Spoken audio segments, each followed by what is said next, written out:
Hi ಗೆಳೆಯರೆ, ನಮಸ್ಕಾರ. ಹೇಗಿದ್ದೀರಾ?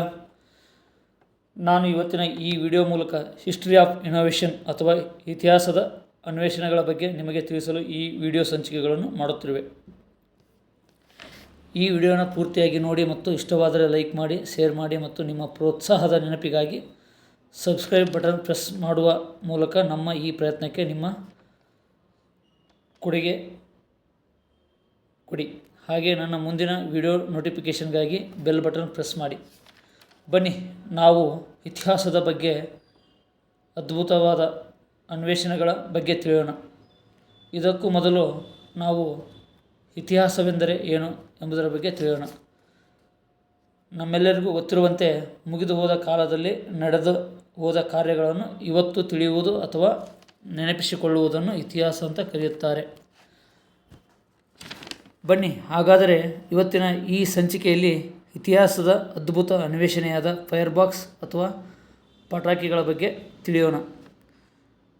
ನಮ್ಮೆಲ್ಲರಿಗೂ ಗೊತ್ತಿರುವಂತೆ ಪಟಾಕಿಗಳನ್ನು ನಾವು ಆಚರಿಸುವ ಹಬ್ಬಗಳಾದ ದೀಪಾವಳಿ, ಗಣೇಶ ಚತುರ್ಥಿ, ನ್ಯೂ ಇಯರ್ ಮತ್ತು ಇತರೆ ಸಭೆ ಸಮಾರಂಭಗಳಲ್ಲಿ ನಾವು ಪಟಾಕಿಗಳನ್ನು ಹಚ್ಚಿ ಸಂಭ್ರಮಿಸುತ್ತೇವೆ. ಇಂತಹ ಪಟಾಕಿಯನ್ನು ಮೊದಲ ಬಾರಿಗೆ ಯಾರು ಮತ್ತು ಎಲ್ಲಿ ಕಂಡುಹಿಡಿದರು ಎಂಬುದರ ಬಗ್ಗೆ ತಿಳಿದುಕೊಳ್ಳೋಣವೇ? ಹಾಗಿದ್ದರೆ ಬನ್ನಿ. ಪಟಾಕಿಗಳನ್ನು ಸುಮಾರು 1000 ವರ್ಷಗಳ ಹಿಂದೆ, ಅಂದರೆ ಕ್ರಿಸ್ತಶಕ 1150ರಲ್ಲಿ ಮೊದಲ ಬಾರಿಗೆ ಚೀನಿಯರು ಕಂಡುಹಿಡಿದರು. ಇದನ್ನು ಅವರು ಬಿದಿರಿನ ಕೊಳವೆಯಲ್ಲಿ ಗನ್ ಪೌಡರ್ನ ತುಂಬಿ ಅದನ್ನು ಬೆಂಕಿಯಲ್ಲಿ ಎಸೆಯುತ್ತಿದ್ದರು. ಇದರಿಂದ ಬೆಳಕು ಮತ್ತು ಶಬ್ದ ಬರುತ್ತಿತ್ತು. ಇವರು ಅದನ್ನು ತಮ್ಮ ಹಬ್ಬಗಳ ಸಂಭ್ರಮಗಳಲ್ಲಿ ಉಪಯೋಗಿಸುತ್ತಿದ್ದರು. ಮುಂದೆ ಇದನ್ನು ಬಿಲ್ಲುಗಳಿಗೆ ಉಪಯೋಗಿಸುತ್ತಿದ್ದರು. ಇದರ ಬಗ್ಗೆ ಕ್ರಿಸ್ತಶಕ 1232ರಲ್ಲಿ ಚೀನಾ ಮತ್ತು ಮಂಗೋಲಿಯಾ ನಡುವೆ ನಡೆದ ಕೈಕೆಂಗ್ ಯುದ್ಧದಲ್ಲಿ ಬಳಸಲಾಯಿತು ಎಂಬುದು ಇತಿಹಾಸದ ಮೂಲಕ ತಿಳಿಯುತ್ತದೆ. ಹಾಗೂ ಮುಂದೆ ಇವರು ಹಾರುವ ಬೆಂಕಿಯ ಬಾಣಗಳನ್ನಾಗಿ ಬಳಸಿ ಮಂಗೋಲಿಯಾದ ಮೇಲೆ ಯುದ್ಧ ಮಾಡಿತು. ಈ ಯುದ್ಧದ ನಂತರ ಮಂಗೋಲಿಯನ್ಗಳು ಇದನ್ನು ರಾಕೆಟ್ ಆಗಿ ಬಳಸಿದರು. ಮುಂದೆ ಇದು ಯುರೋಪಿಗೆ ಇದರ ಬಗ್ಗೆ ತಿಳಿಯಿತು. ಇದನ್ನು ಅವರು ಬಹಳಷ್ಟು ಪ್ರಯೋಗಗಳ ಮೂಲಕ ಅತ್ಯಾಧುನಿಕ ರಾಕೆಟ್ಸ್ ಆಗಿ ಬಳಸಿದರು. ಇದು ನಮ್ಮೆಲ್ಲರಿಗೂ ಇತಿಹಾಸದ ಮೂಲಕ ತಿಳಿಯುತ್ತದೆ.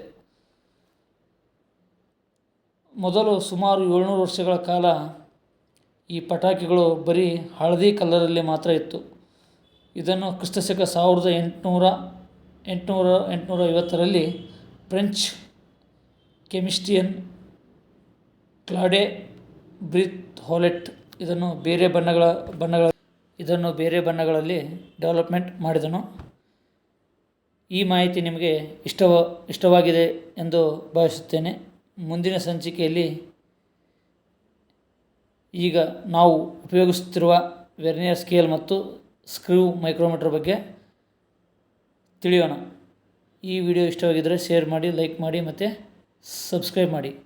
ಮುಂದಿನ ಸಂಚಿಕೆಯಲ್ಲಿ ಮತ್ತೊಂದು ಇತಿಹಾಸದ ಅನ್ವೇಷಣೆಯಾದ ವೆರ್ನಿಯರ್ ಕ್ಯಾಲಿಪರ್ ಮತ್ತು ಸ್ಕ್ರೂ ಮೈಕ್ರೋಮೀಟರ್ ಬಗ್ಗೆ ತಿಳಿಯೋಣ. ಧನ್ಯವಾದಗಳು.